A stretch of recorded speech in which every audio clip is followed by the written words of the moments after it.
اعوذ باللہ من الشیطان الرجیم، بسم اللہ الرحمن الرحیم۔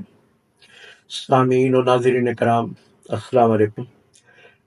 پروفیسر مظہر نقوی حاضر خدمت ہے، اور سلسلہ کلام اسی موضوع پر یعنی دعا، اور دعا کے مختلف پہلو جو ہم نے آیات قرآنی، احکامات ربانی، اور ارشادات رسول مکرم اور ارشادات معصومین کے تحت ہم نے گفتگو کرتے آ رہے ہیں، وہ پیش کیے۔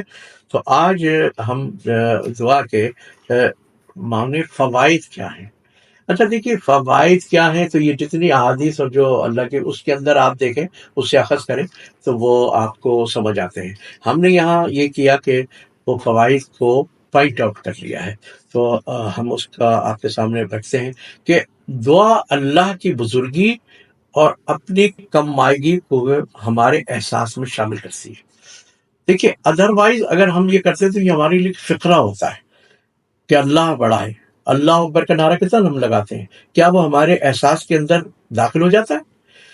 اللہ جب ہم دعا کرنے بیٹھتے ہیں تو ایک تو سب سے پہلے یہ ہوتا ہے کہ ہم یہ محسوس کرتے ہیں کہ اب ہم اللہ کے حضور ہیں، اور اب ہم اللہ سے ہم کلام ہو رہے ہیں، اس سے مخاطب ہو رہے ہیں۔ تو اب جب مخاطب ہو رہے ہیں، اور اگر ہمیں معرفت الہی تھوڑی بہت بھی نصیب ہے، تو ہمیں پتہ چل رہا ہے اور ہمیں احساس ہو رہا ہے کہ وہ کس قدر بلند و بالا ہے، کتنا بزرگ ہے۔ اور پھر جب ہم اپنی طرف سوچتے ہیں اپنی، تو ہمیں اپنی کم مائگی، اپنی کمزوری، اپنی عاجزی کا احساس بڑھتا ہے۔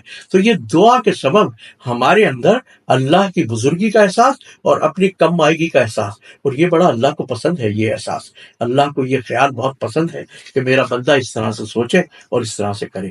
تو یہ ایک بات ہوئی۔ دوسری یہ ہے کہ یہ امید یا رجا، امید پیدا کرتی ہے۔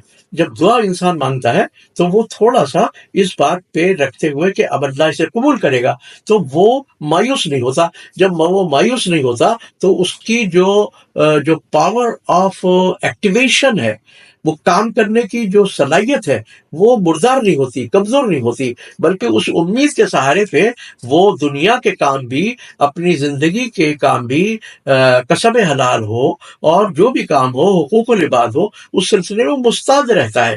وہ اس دعا جو ہے وہ اس کو امید کے سہارے سے ایک طاقت بخش دیتی ہے۔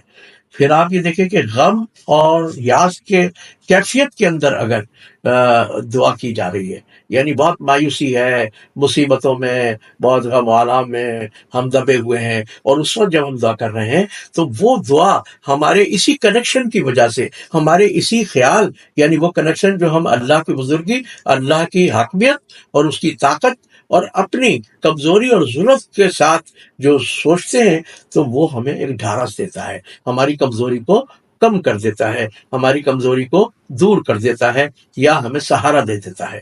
تو دیکھیے ایک حدیث بھی ہم نے بیان کی تھی کہ وہ ہماری ڈھال ہے، تو یہاں دیکھیے وہی ڈھال والی بات آتی ہے۔ پھر ایک ہے کہ دعا حسن عبودیت سکھاتی ہے۔ جب ہم یہ جو ساری گفتگو کر رہے ہیں، تو جب ہم اس کے منازل سے گزر رہے ہوتے ہیں تو ہمیں ہمارے کیفیت میں اور ہماری عادت میں، ہمارے طرز عمل میں، ہمارے یوں سمجھیے کہ ہماری پرفارمنس کے اندر ایک ایسا ایک نرم سا، ایک خوبصورت سا ایک تبدیلی آتی ہے جو اللہ کی طرف ہمیں راغب کرتی ہے، اور وہ ہے حسن عبودیت۔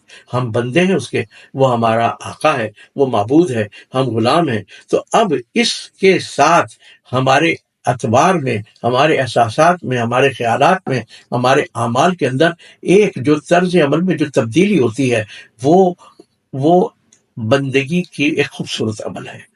تو عزیزان محترم، آج کی گفتگو کو اگر ہم یہیں تک رکھیں، اور کل بھی ہم دعا مانگنے کے کچھ اور فوائد پر گفتگو کریں، تو ہمیں اجازت دیں گے اس دعا کے ساتھ کہ اللہ رب العالمین ہماری توفیقات میں اضافہ کرے، اور محمد و آل محمد کے صدقے میں ہمیں فہم دین عطا فرمائے۔